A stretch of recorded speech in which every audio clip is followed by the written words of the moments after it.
পাকিস্তানের পর এবার বাংলাদেশের সামনে নতুন চ্যালেঞ্জ ভারত। সফরের শুরুটা টেস্ট দিয়ে ঐতিহাসিক সিরিজ জয়ের ফুরফুরে মেজাজে থাকলেও দুশ্চিন্তার কারণ হয়ে দাঁড়িয়েছে অলরাউন্ডার সাকিব আল হাসানের ছন্দহীনতা।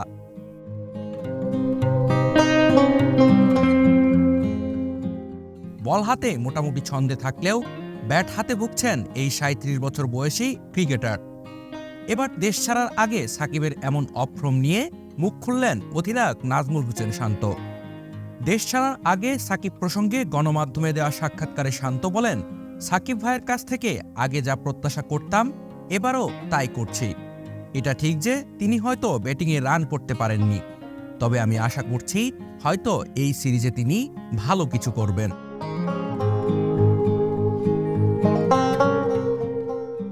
গত টি-20 বিশ্বকাপ থেকেই ছন্দে নেই অলরাউন্ডার সাকিব আল হাসান। ব্যাটের পাশাপাশি বল হাতেও বেশ বিবর্ণ ছিলেন এই ক্রিকেটার। তার এমন অফর্ম ভাবাচ্ছে টিম ম্যানেজমেন্টকে।